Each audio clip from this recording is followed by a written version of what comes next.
आपका एक बार पुनः इस चैनल पर स्वागत है। आज हम एक नया जो टॉपिक स्टार्ट करने जा रहे हैं पॉलिटी से रिलेटेड, और ये जो टॉपिक है ये पॉलिटी से भी संबंधित है और मॉडर्न हिस्ट्री से भी संबंधित है। तो हम इसको दोनों के विषय के रूप में इसे पढ़ेंगे और इस टॉपिक का नाम आपको दिख गया होगा, भारत का संवैधानिक विकास। इसके चार्ट के माध्यम से आप इसे दो भागों में बांट कर लिख सकते हैं। जो पहला शासन होता है जो 1773 से 1858 तक, जिस पे भारत का डायरेक्ट कंपनी का शासन होता है वो, और दूसरा जो होता है 1858 से 1947 तक का शासन, वो ब्रिटिश क्राउन के अधीन होता है। तो आज हम कंपनी के अंडर कंपनी जो है उसमें जो एक सबसे पहला जो रेगुलेटिंग एक्ट होता है 1773 का, उसके बारे में पढ़ेंगे और उसके क्या प्रभाव होते हैं, ऐसी क्या स्थिति होती है कि रेगुलेटिंग एक्ट लाना पड़ता है और इसमें क्या कमियां रह जाती हैं, इसके बारे में हम पढ़ेंगे। अगर आप हमारे व्हाट्सएप ग्रुप से जुड़ना चाहते हैं तो आप हमारे ये स्क्रीन पर दिए गए नंबर से मैं व्हाट्सएप करके हमारे ग्रुप पर जुड़ सकते हैं। 1773 का रेगुलेटिंग एक्ट शुरू करने से पहले हमें कुछ चीज़ों का के पीछे बैकग्राउंड पे जाना पड़ेगा और उनसे समझ लेकर हम आगे इस चीज़ को आसानी से समझ लेंगे। सबसे पहले हम रेगुलेटिंग वर्ड को ही ध्यान से देखते हैं। रेगुलेटिंग का हर वर्ड जो होता है, इसका अर्थ आप देखेंगे, रेगुलेट करना, विनियमन करना, मतलब कि ऐसा कोई चीज़ लाना, कानून लाना, या भी ऐसा कोई प्रोसेस तैयार करना जिसको हम रेगुलेट करवाना चाहते हैं, मतलब को उसको हम लागू करना चाहते हैं, मतलब कि प्रोसेस में करना चाहते हैं। तो आप इस वर्ड से ही इसका जो उद्देश्य है समझ गए होंगे। 1773 के रेगुलेटिंग एक्ट से पहले अभी हम देखेंगे कि इस समय कंपनी की व्यापारिक गतिविधियां का संचालन किस प्रकार हो रहा था, व्यापारिक स्थिति कैसी है, और इस एक्ट के लाने का कारण क्या है, और इसमें क्या प्रमुख प्रावधान किए गए। और इसके बाद हम देखेंगे इसकी जो अच्छी बात है, मेरिट्स ऑफ रेगुलेटिंग एक्ट है 1773 और डीमेरिट्स ऑफ रेगुलेटिंग एक्ट 1773। इन बिंदुओं पर हम इस जो लेक्चर है इस पर चर्चा करेंगे। सबसे पहले हम जान लेते हैं कि उस समय क्या स्थिति रहती है। देखिए, सबसे पहले अगर हम देखें तो हमें पता है कि 31 दिसंबर 1600 ईस्वी को एक रॉयल चार्टर एक्ट के द्वारा भारत में ब्रिटिश ईस्ट इंडिया कंपनी की स्थापना की जाती है और इसे भारत में व्यापार करने के लिए भेजा जाता है। शुरुआत में जो कंपनी का उद्देश्य होता है, जो कंपनी जो आती है व्यापार करने के सिलसिले से आती है, लाभांश का कुछ हिस्सा वो प्रतिवर्ष ब्रिटिश संसद को यानी ब्रिटेन पहुंचाती रहती है। लेकिन धीरे धीरे कंपनी के जो उद्देश्य होते हैं वो राजनीतिक उद्देश्यों में बदल जाते हैं। वो भारत के आंतरिक, प्रशासनिक, राजनीतिक मामलों में दखल देने लगती है और इससे क्या होता है कि धीरे धीरे कंपनी जो है अब एक व्यापारिक कंपनी रहकर एक शासन के रूप में चलाने लगती है भारत में। तो इससे इस बात से को लेकर भी जो वहाँ के जो ब्रिटिश पार्लियामेंट के जो मेंबर होते हैं, ब्रिटिश क्राउन होते हैं, वो थोड़ा सचेत हो जाते हैं और एक वो ऐसा करेंगे, एक सेंट्रलाइज्ड करने की जो कोशिश करेंगे, इस एक्ट के माध्यम से एक नींव डालने का प्रयास करेंगे। वो एक ऐसा प्रोसेस लाएंगे कि जो इस समय जो कंपनी स्वतंत्र है उसकी जवाबदेही तय की जाए और उसको आंसरेबल बनाया जाए। ठीक है, अब हम देख लेते हैं कि कंपनी उस समय कैसे चल रही थी। देख, कंपनी के दो ग्रुप्स थे, एक कोर्ट ऑफ डायरेक्टर्स जो लंदन में बैठते थे और एक court of proprietor. Court of director आप समझ लीजिए, कोर्ट ऑफ डायरेक्टर जो है कोर्ट ऑफ प्रॉपर्टियर से ही चुने जाते थे। ये सालाना चयनित होते थे और ये कंपनी के मामलों को मैनेज करते थे, यानी कि जो डिसीजन गवर्निंग बॉडी जो कंपनी की होती थी वो कोर्ट ऑफ डायरेक्टर भी होती थी। आज भी ऐसी ही स्थिति है।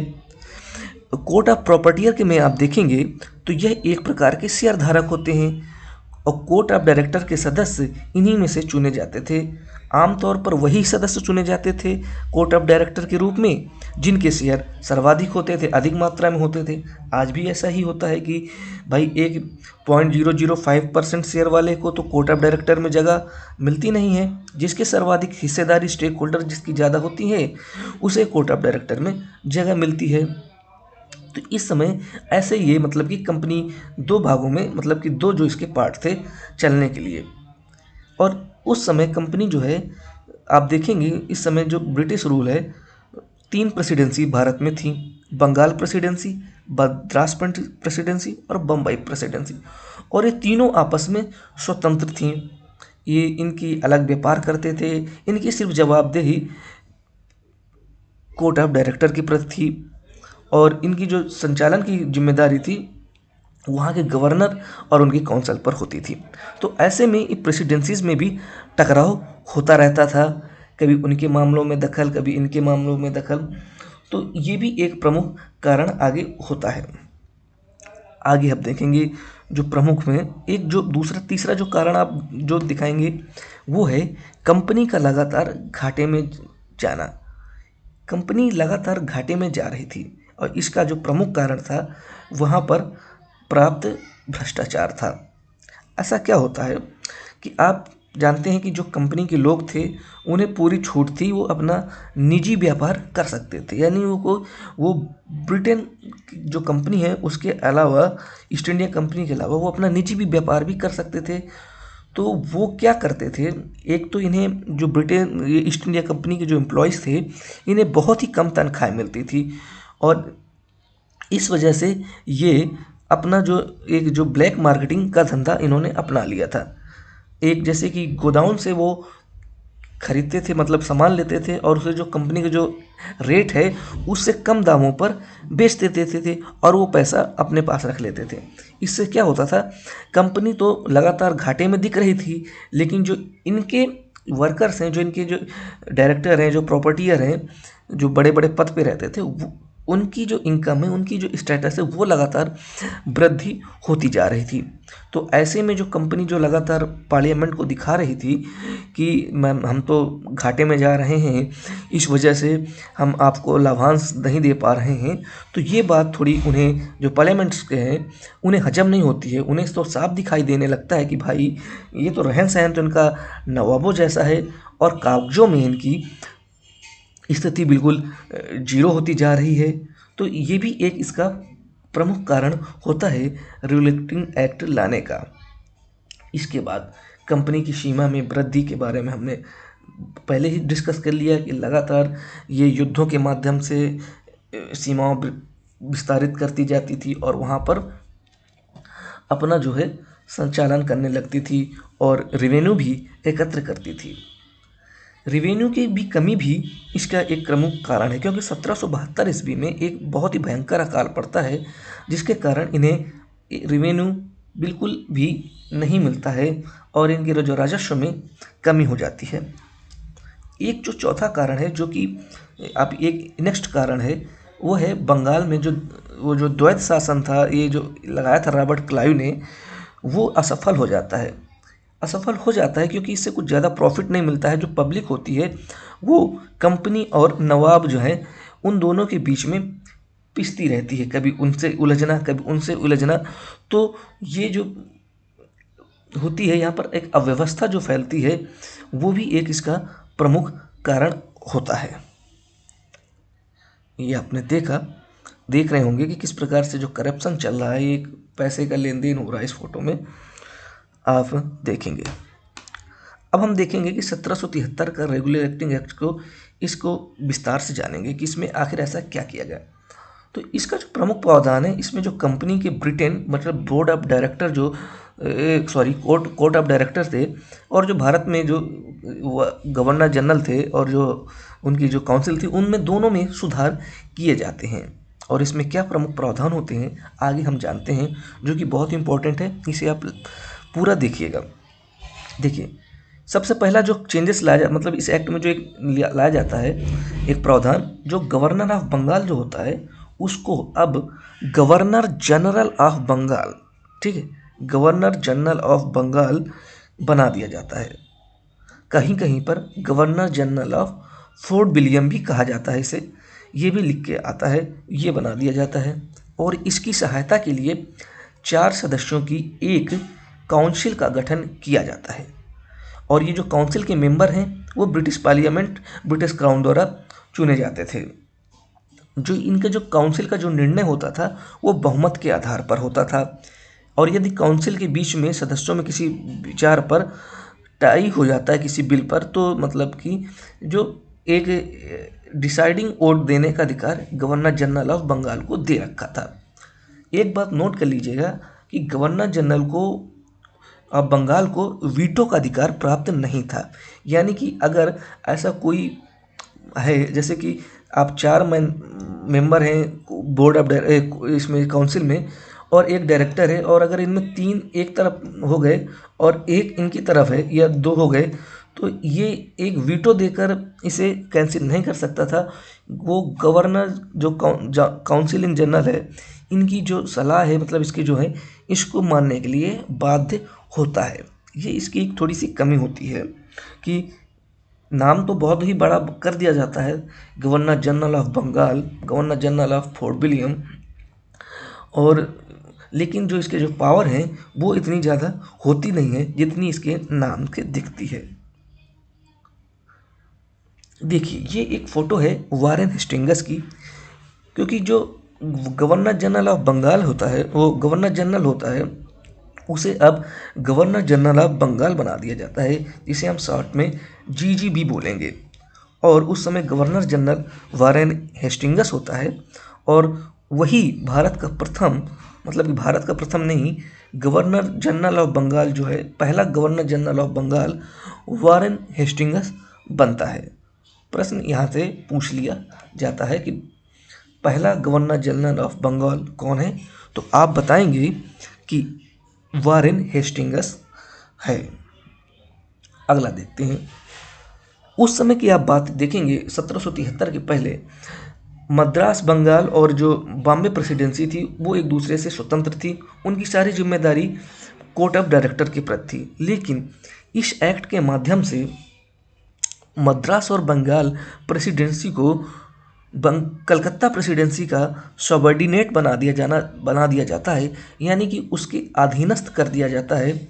और गवर्नर जनरल और काउंसिल अन्य प्रेसिडेंसियों के युद्ध और शांति के मामले में सुप्रीम पावर पा जाता है। यानी कि अगर कोई ऐसी बात होती है, युद्ध होता है या ट्रीटी होती है, तो उस पर जो अंतिम फैसला होता है वो उसको सलाह लेनी पड़ेगी बंगाल प्रेसिडेंसी से, के गवर्नर से लेनी पड़ेगी। और ऐसे में आप देखेंगे, अब जब मराठा से वार होता है, संधियाँ होती हैं, तो कई सारी संधियाँ रद्द भी होती हैं। इसका मेन रीजन जो होता है यही होता है कि बंगाल जो है प्रेसिडेंसी जो है, और ये गवर्नर जनरल ऑफ बंगाल जो है, उसको सुप्रीम पावर मिल जाता है। वो कहता है कि आप हमारी मर्जी के बिना कैसे आप ये ट्रीटी कर लेते हैं। आप ऐसा देखने को मिलेगा आपको जब आप मराठा वार और ये जैसे वार पढ़ेंगे तो, ठीक है। उसके बारे में हम आगे विस्तार से जब उस चैप्टर पे जाएंगे तब देखेंगे। जैसे कोर्ट ऑफ डायरेक्टर जो होते हैं, उनके सदस्यों का कार्यकाल जो पहले 1 वर्ष होता था उसको बढ़ाकर 5 वर्ष कर दिया गया। उनके सदस्यों का कार्यकाल जो है 5 वर्ष कर दिया गया। और 1/4 सदस्य यानी 1/4 सदस्य जो है वो प्रतिवर्ष रिटायर होते थे। और जो रिटायर सदस्य होते थे वो दोबारा कोर्ट ऑफ डायरेक्टर में उनकी एंट्री नहीं होती थी। एक तो ये प्रावधान किया गया। दूसरा प्रावधान क्या था कि जो अब तक कंपनी के कोर्ट ऑफ डायरेक्टर फ्री थे, वो कैसे भी अपनी रिपोर्ट बना के कर देते थे, शो कर देते थे कि हमें तो भाई घाटा हो रहा है, ये हो रहा है, लॉस हो रहा है। तो अब ये एक प्रावधान किया जाता है कि कंपनी की सारी रिपोर्ट, जिसमें राजस्व रिपोर्ट, मिलिट्री संबंधित, सिविल अफेयर्स संबंधित सारी रिपोर्ट को पार्लियामेंट के 2 कैबिनेट मंत्री जो कि ब्रिटिश पार्लियामेंट सिलेक्ट करती है, उनके सामने प्रस्तुत करनी पड़ेगी। और वो जो कमेटी मंत्री हैं वो उसकी निरीक्षण या समीक्षा करेंगे। एक तो ये एक इस एक्ट में प्रावधान लाया गया। और जो एक नया जो है प्रावधान देखेंगे, इस एक्ट जो है के माध्यम से जो कर्मचारियों को किसी भी प्रकार के प्राइवेट व्यापार करने पर प्रतिबंध लगा दिया गया। यानी कि जो कंपनी में व्याप्त जो भ्रष्टाचार है उसको नियंत्रित करने के उद्देश्य से ऐसा स्टेप उठाया गया और उन्हें प्राइवेट व्यापार करने पर प्रतिबंध लगा दिया गया, जिससे कि जो कंपनी का जो घाटा हो रहा है वो मुनाफे में कन्वर्ट हो। फिर एक प्रावधान दिया गया इसमें, इस एक्ट में कंपनी के कर्मचारियों पर उपहार एवं घूस लेने पर भी प्रतिबंध लगा दिया गया। ठीक है, अब आगे देखते हैं। ये है Calcutta high court, supreme court, जो इस एक्ट में एक प्रावधान किया गया कि एक जो है कलकत्ता में एक सुप्रीम कोर्ट की स्थापना की जाएगी और इसमें एक मुख्य न्यायाधीश तथा 3 अन्य न्यायाधीश होंगे। और इसी के विचार में 1774 में एक रॉयल चार्टर द्वारा बंगाल में यानी कलकत्ता में एक सुप्रीम कोर्ट की स्थापना की जाती है। और इस जो सुप्रीम कोर्ट है, जो इसके जो मुख्य न्यायाधीश जो पहले होते हैं वो होते हैं सर एलिजा एम्फे। ये इनकी तस्वीर है, ये पहले मुख्य न्यायाधीश होते हैं। ठीक है, हमने अब तक जो देख लिया, जो कि महत्वपूर्ण जो कि प्रावधान थे वो उनको हमने जान लिया। अब हम आगे क्या जानेंगे, इसकी मेरिट और डीमेरिट के बारे में जानेंगे, यानी कि इसकी जो अच्छाई थी और बुराई थी, कमियां थी, इसके बारे में जानेंगे। सबसे पहले हम अच्छाई मतलब कि जो पॉजिटिव थिंग्स होती हैं उनके बारे में जान लेते हैं। देखिए, इस एक्ट के लाने से का सबसे बड़ा जो फ़ायदा होता है, जो कंपनी का तो एकमात्र उद्देश्य होता है वो तो स्पष्ट हो ही जाता है कि कैसे धीरे धीरे से सेंट्रलाइज करना है, केंद्रीय प्रशासन के अंतर्गत लाना है। तो इससे एक कंपनी की जवाबदेही बनती है और वो संसद के नियंत्रण में आने लगती है। और इससे आगे चलकर जो कंपनी के भारत में शासन करने के हेतु एक फ्रेमवर्क के रूप में इसे देखा गया, यानी कि जो न्यू के रूप में ये तैयार होता है। आगे किसी के और आगे भी और भी एक्ट आएंगे, तो एक प्रकार की एक न्यू के रूप में इसे देखा गया। और डीमेरिट्स देख लेते हैं। डीमेरिट्स में क्या होता है, सबसे बड़ी जो कमी होती है इसमें कि गवर्नर जनरल की शक्तियाँ बहुत ही कम हो जाती हैं। गवर्नर जनरल अपने आप में स्वतंत्र नहीं होता है, उसे गवर्नर जनरल इन काउंसिल के जो 4 मेंबर हैं उनकी सलाह मानने के लिए बाध्य है। वीटो पावर नहीं है। ठीक है, यहाँ तक तो बात चल जाती है, चलिए पावर नहीं है, लेकिन आगे क्या होता है, सारी रिस्पॉन्सिबिलिटी गवर्नर जनरल के ऑफ बंगाल को दे दी जाती है। यानी कि कोर्ट ऑफ डायरेक्टर जो है वो सारी रिस्पॉन्सिबिलिटी अब गवर्नर जनरल ऑफ बंगाल के पास है। और गवर्नर जनरल ऑफ बंगाल के पास तो कुछ पावर होती नहीं है, वो पावर कुछ है नहीं, और जिम्मेदारी जो है एक मतलब कि उसके ऊपर थोप दी जाती है। तो इसकी एक जो बहुत ही बड़ी जो ड्रॉबैक होता है इसमें, ये बहुत ही कमी होती है। इसके बाद गवर्नर जनरल के सुप्रीम कोर्ट और जो है के अधिकार क्षेत्र स्पष्ट नहीं थे, और यानी कि जीजीबी और सुप्रीम कोर्ट के बीच शक्तियों का सीमांकन नहीं किया गया था। यानी कि एक दूसरे के जो क्षेत्राधिकार होते थे उनमें टकराव होते रहते थे। सबसे बड़ा टकराव तो यह होता था कि इसमें प्रावधान किया गया था इस एक्ट में कि जो भी नियम बनेंगे, जो भी गवर्नर जनरल इन काउंसिल जो नियम बनाएगी उसका रजिस्ट्रेशन सुप्रीम कोर्ट में होना जरूरी है। ठीक है, लेकिन जब ये ऐसे रजिस्ट्रेशन बनते थे, नियम बनते थे, तो सुप्रीम कोर्ट कभी कभी वो रजिस्ट्रेशन नहीं करती थी। तो ऐसे में एक टकराव की स्थिति उत्पन्न हो जाती थी। दूसरा जो एक और जो इसमें जो कमी थी, कंपनी के जो कर्मचारी थे उन्हें सुप्रीम कोर्ट और गवर्नर जनरल बंगाल दोनों के अधीन आ जाते हैं, यानी कि वो दोनों के अंडर में आ जाते हैं। तो इस प्रकार से उनका इसमें भी टकराव होता रहता है, कभी उसकी जवाबदेही कभी उसकी जवाबदेही। ठीक है, तो ये था रेगुलेटिंग एक्ट 1773। इसमें हमने इसके जो कारण थे इसके आने की वो जाना, और इसकी जो प्रावधान थे वो जाना, और इसके जो इसमें जो कमियां थी उनके बारे में हमने पढ़ा। अब हम एक अभ्यास प्रश्न देखेंगे और उसके माध्यम से उस प्रश्न को करने से जो हमारा ये जो हमने पढ़ा वो पूरा रिवीजन हो जाएगा और इसका जवाब जो है आपको कमेंट बॉक्स में देना है। चलिए अगले देखते हैं अभ्यास प्रश्न में कौन सा प्रश्न है। प्रश्न को ध्यान से देखिएगा। प्रश्न है रेगुलेटिंग एक्ट 1773 के संबंध में निम्नलिखित कथनों पर विचार कीजिए। पहला जो कथन है, इस एक्ट के तहत बंगाल के गवर्नर को भारत का गवर्नर जनरल बना दिया गया। दूसरा जो है ऑप्शन कथन है, इस एक्ट के पहले तक बॉम्बे मद्रास एक दूसरे से स्वतंत्र थे, परंतु इस एक्ट के माध्यम से मद्रास और बॉम्बे के गवर्नर जनरल ऑफ बंगाल के अधीनस्थ हो जाते हैं। तीसरा जो कथन है, यह एक्ट कंपनी के कर्मचारियों के किसी भी प्रकार का प्राइवेट व्यापार करने पर प्रतिबंध लगाता है।